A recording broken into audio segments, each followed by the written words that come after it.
What's up everybody, it's RobinGaming here. Now many of you will already know the backstory here is that I made a video a few weeks back where I said I hadn't played any of the Metal Gear Solid games yet, and I was kind of afraid with really starting it simply because there were so many games and I felt like I would have to catch up on so much that it would just get a little bit, overkill for me, I guess. But I just had a lot of people commenting, telling me I should really get into the franchise. It's something that was really for me.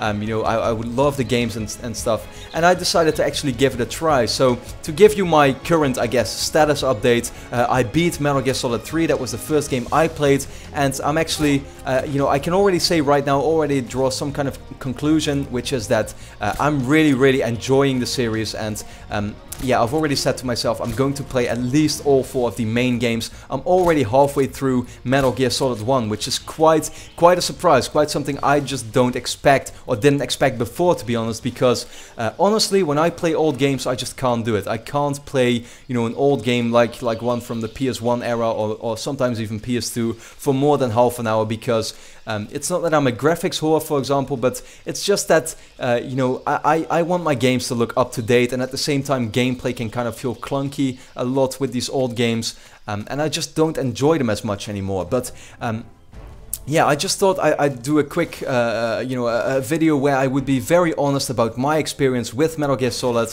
Now, as I said before, I'm really enjoying it. I already want to start off very positively, saying that I thought Metal Gear Solid 3, the one I beat, which I'm going to talk about today, was a great game. I truly enjoyed it. The 15 hours that I've played it, I've been very, just very much enjoying it. I really liked playing it, and I think especially near the end is where I got super excited about the whole series, and I just wanted to play more of the games.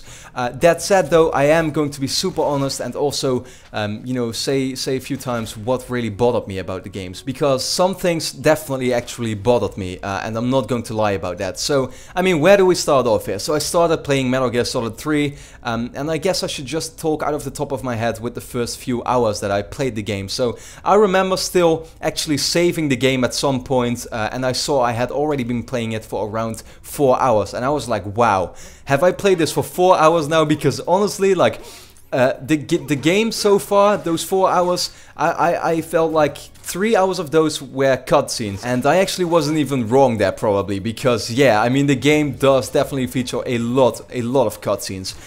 So I think it took me about 15 hours to beat the game, and it's safe to say, in my eyes, that about 5 to 6, maybe even more hours consist of cutscenes. That's just what the game is, and that's something you either like, or just dislike.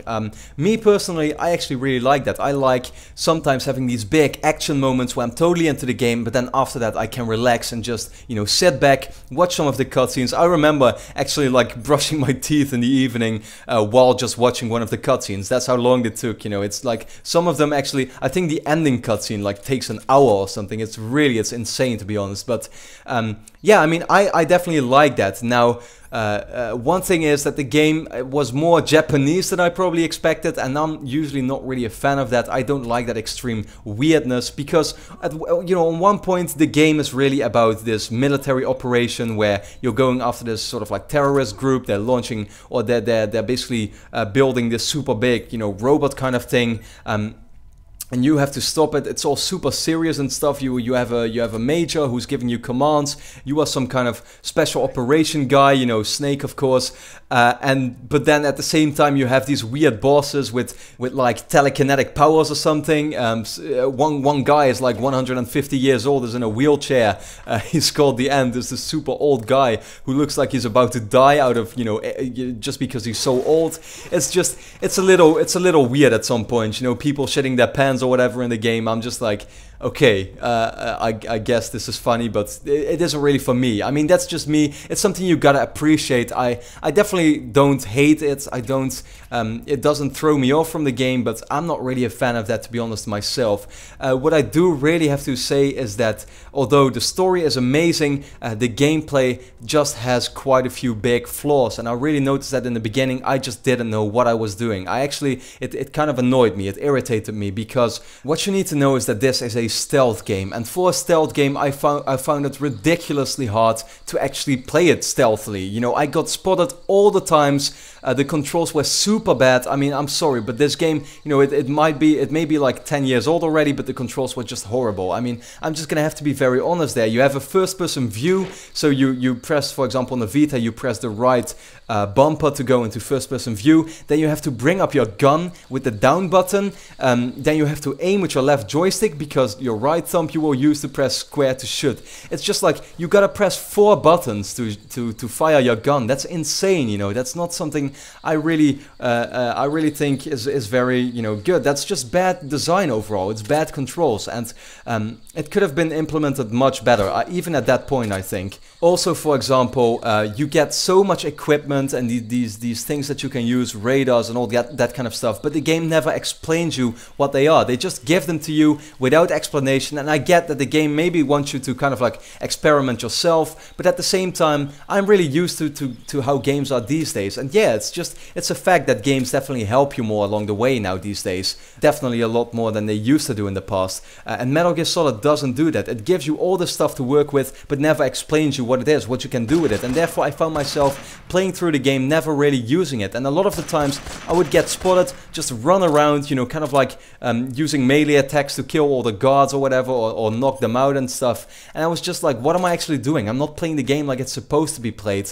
And I just found that a shame, you know. The game might actually offer me enough to really use a lot of variety and really, you know, find out for myself how I want to tackle a certain situation, but then at the same time it never explains you how to do that, and just leaves you to your own fate, and ultimately you end up not doing it. But yeah, that's all in all mainly the big complaints I had. I hope this is improved with Metal Gear Solid 4, which I will be playing soon after I beat the first 2 games. I mean, I get that a lot of Metal Gear Solid fans will probably be complaining now and be telling me that I'm wrong here, that it's actually, you know, pretty easy to play the game, or it does explain you something or whatever, but I just never had that experience. And I'm looking at Metal Gear Solid 5 right now, and I see that the controls are heavily improved, so you know, they wouldn't have been so improved if they weren't bad in the first place. So I definitely think, you know, controls, for example, is definitely one of the big downsides for the game. That being said, though, I am super excited about the franchise. Like I said, I do want to end you know, the video with some positive words, because I just enjoyed it. I mainly enjoyed the whole story, all the plot twists near the end. The character development was great. You have these villains that keep coming back in scenes all the time, and I love that. I thought they were really good, and the story overall was just very, very interesting. And like I said, I mean, it got me to play Metal Gear Solid 1, which is a PS1 game, and I'm already halfway through. So that in itself is a pretty big achievement for a game to make me do that, you know. So all in all, I really enjoyed Metal Gear Solid. I recommend it to anyone who likes, you know, action or adventure or stealth games. It's pretty awesome. And I know that some people told me that I shouldn't have started with 3, but I definitely still think that was the right decision, because it is the game that you can jump into when you haven't played any of the games yet.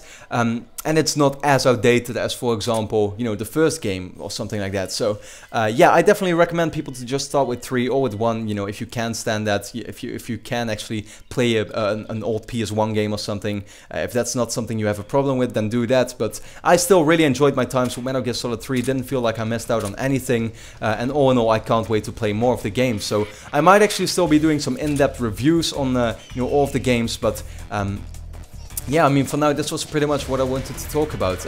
I enjoyed it, so that's just what I want to yeah, end the video with. So with that being said, have you played Metal Gear Solid? Are you really into the franchise, or maybe not at all? Are you looking to maybe try one? Just let me know that in the comments. And then for now, I'd like to thank you a lot for watching, and hope to see you again next time.